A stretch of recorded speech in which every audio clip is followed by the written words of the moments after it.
10 लक्षण सही है। जो आना चाहिए पूरा बोलना चाहिए, गलत होगा तो सुधार हो जाएगा, संकोच नहीं करना चाहिए। धर्म के 10 लक्षण बताए हैं मनु महाराज ने। पहला लक्षण क्या है? धृति। धृति क्षमा दमो स्तेय शौचमिंद्रिय निग्रह धीर विद्या सत्यम अक्रोध दशकम धर्म रक्षण। आज हम धर्म और धृति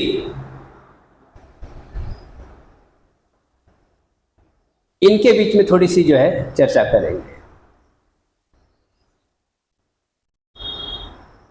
और अब मुझे लगता है कि धृति को अब जाकर के मैंने समझने का, थोड़ा थोड़ा अनुभव करने का, समझने का अब मेरी थोड़ी सी सामर्थ्य बनी है। श्लोक तो याद थे, बहुत पहले याद हो गए थे।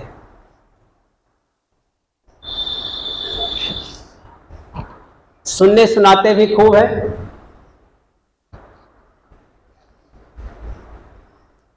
धैर्य के बिना जीवन में, व्यवहार में अगर धैर्य नहीं है तो धर्म, तो इसलिए धर्म को समझने के लिए पहले धैर्य। धैर्य का भी अर्थ क्या होता है, धर्म का भी अर्थ क्या होता है? धर्म भी कहते हैं धारणातिथि धर्म, और धृति माने भी क्या होता है? धारण करना, धैर्य।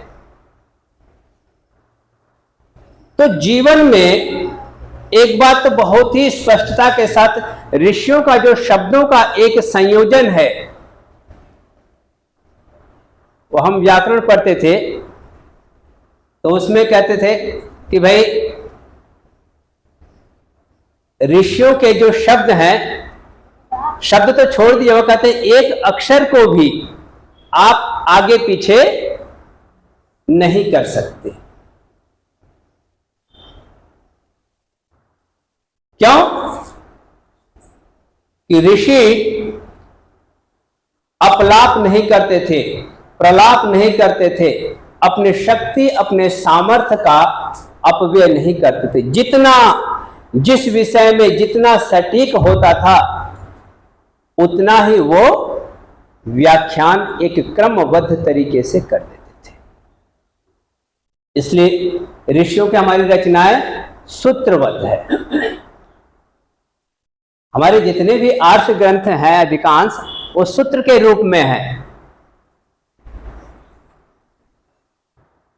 तो इसलिए धैर्य अर्थात धीरता, जीवन में इस बात को बहुत अच्छी तरह से गांठ बांध लीजिए। व्यवहारिक जीवन में जब तक हमारे अंदर धैर्य नहीं है, चाहे वह हमारे गति में हो, चाहे वाणी में हो, चाहे वह हमारे कर्म में हो, और इस धीरता को धारण करने के लिए बहुत अधिक तप की आवश्यकता पड़ेगी। धैर्य क्या है? प्रैक्टिकल उदाहरण देता हूं। हम यहां मंत्र पाठ करते हैं यज्ञ के समय, संध्या के समय में। मंत्र, अच्छा एक चीज और है, कभी आपने विचार किया, शास्त्रों ने एक व्यवस्था दी, मैंने यहां कई बार कहा भी कि जब दैवीय कर करें, देव यजन करें, तो शास्त्र कहता है देव यजन में देव भाषा का ही प्रयोग करें, मनुष्यों की भाषा का प्रयोग मना करता है।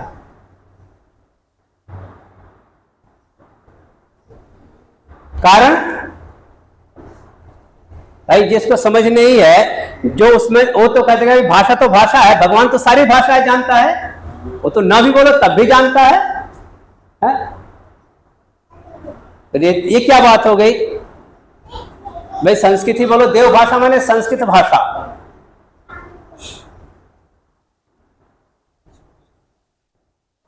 तो जब हम संस्कृत भाषा, संस्कृत के शब्दों का उच्चारण करते हैं, व्याकरण के दृष्टिकोण से, ऋषियों की पद्धति से उच्चारण करते हैं, तो आप क्या कहते हैं? आप कहते हैं राम। संस्कृत की भाषा से, अगर देव भाषा से ऋषि पद्धति में आप उच्चारण करते तो क्या कहते हैं? राम। राम नहीं, राम। और मनुष्यों की भाषा में क्या कहते हैं? राम। क्या कहते हैं? राम। लिखते क्या है ना? लिखते क्या है? राम। म में हलंत तो नहीं लिखते, लिखते तो पूरे आकार की मात्रा के साथ हैं, लेकिन जब बोलते हैं तो हलंत बोल देते हैं। सही में गलत? आप प्रैक्टिकल देखिए।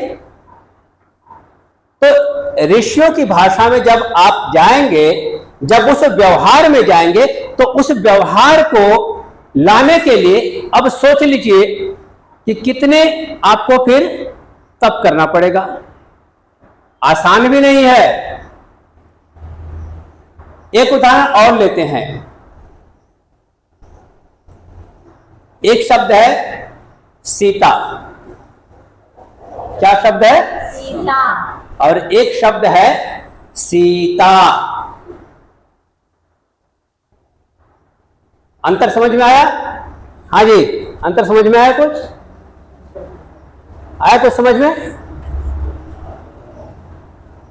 किसी को समझ में आया? हाँ जी, एग्जैक्टली। हम व्यवहार में क्या करते हैं? बराबर है।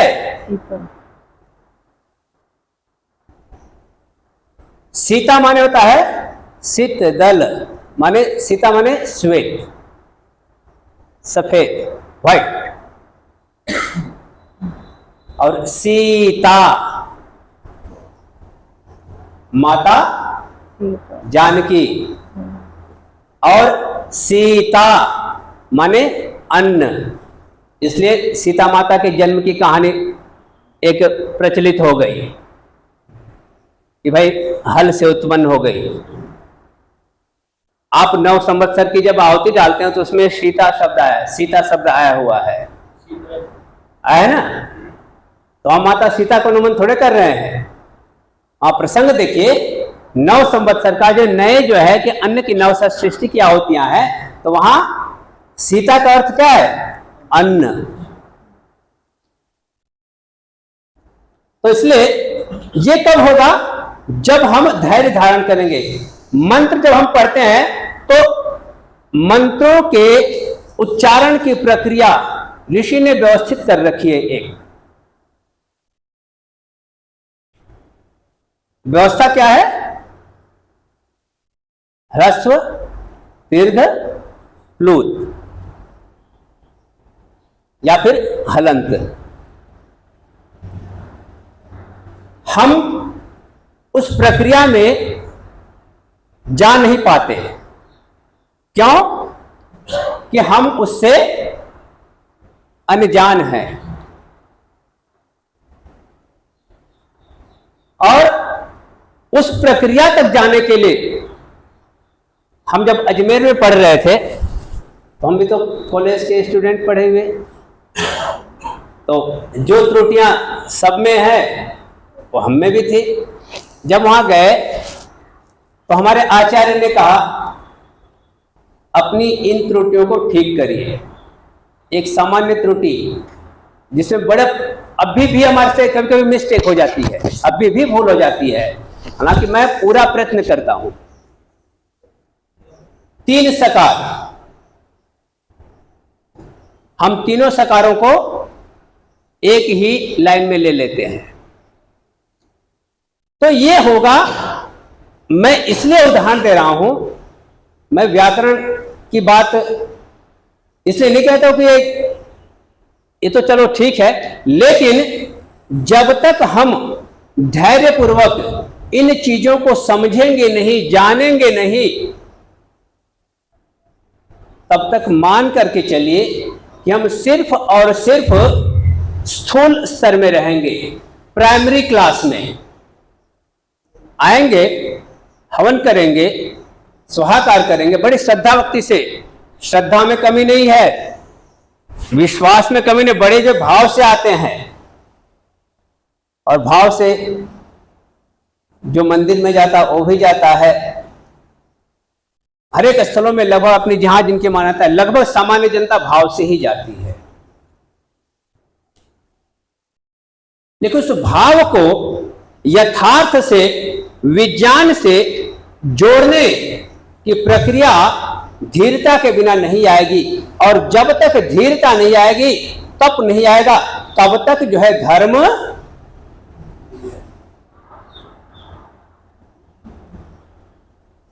धर्म को समझने के लिए ये धैर्य का लक्षण उच्चारण करते हैं, आगे पीछे हो जाते हैं। क्यों? शास्त्र कहता है, मैंने एक बार बताया था, महर्षि दान ने एक व्यवस्था दी है, इसीलिए व्यवस्था दी है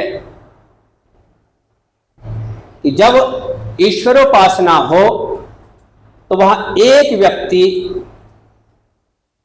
उच्चारण करे। संस्कार विधि उठा के देखिएगा, और बाकी सब लोग ध्यानस्थ होकर के ईश्वर के चिंतन में अपने आप को व्यवस्थित करें। तो धैर्य को धारण करने के लिए बहुत अधिक एक हो जाए कि जो मन को व्यवस्थित करना पड़ेगा। बिना मन को व्यवस्थित किए धैर्य धारण नहीं होगा। वाणी में, पाणी में, इसलिए गीता में जब भगवान कहते हैं, योगी की परिभाषा बताते हैं भगवान श्री कृष्ण, तो वहां योगी की परिभाषा में कहते हैं कि योगी की का भाषा, योगी की भाषा, आपकी भाषा संयमित हो जाएगी। और मैं इस बात को मैं बहुत ही दृढ़ता के साथ, विश्वास के साथ कहता हूं कि जितना जितना हमारा धैर्य बढ़ता जाएगा, उतना उतना हमारा धर्म बढ़ता जाएगा, उतना उतना हम प्रकृति के निकट, प्रकृति के समीप चलते चले जाएंगे। और प्रकृति को समझना पहला प्राथमिक धर्म है। तो इसलिए धैर्य के लिए हम व्यवहारिक रूप में अपने जीवन में छोटे छोटे उदाहरण से अपने आप को सीमित करने का प्रयत्न करेंगे, तब जाकर के बड़ा मशीन तैयार होगा, बड़ी अवस्था आएगी। इसके लिए हमें बहुत अधिक पुरुषार्थ करना पड़ेगा, ध्यान देना पड़ेगा। स्वाध्याय की व्यवस्था, ईश्वर का सानिध्य, ईश्वर की कृपा, और बिना ईश्वर की कृपा के धैर्य भी प्राप्त नहीं होगा, क्योंकि प्रकृति तो देने वाली नहीं है। प्रकृति में तो जो है वो है, लेना क्या है? या तो मैं ले सकता हूं या परमात्मा दे सकता है। हमारी उतनी स्थिति नहीं है कि हम चयन कर पाए, तो इसलिए परमात्मा का आशीर्वाद, उसका सहयोग, उसकी कृपा लेनी पड़ेगी। तो यही व्यवहारिक जीवन में हम धर्म को धारण करने के लिए धैर्य को अपने जीवन में धारण करने का प्रयत्न करें। संयत हो जाएगा मन, आत्मस्थ हो जाएगा मन, और जीवन की दिशा दशा दोनों ही एक प्राकृतिक समावस्था की ओर गति करेगी। हम संतुष्ट होंगे, प्रसन्न चित्त होंगे, आनंदित होंगे, और परमात्मा की अमृत वर्षा का हम रसपान भी करेंगे। आप सबका बहुत बहुत धन्यवाद हो।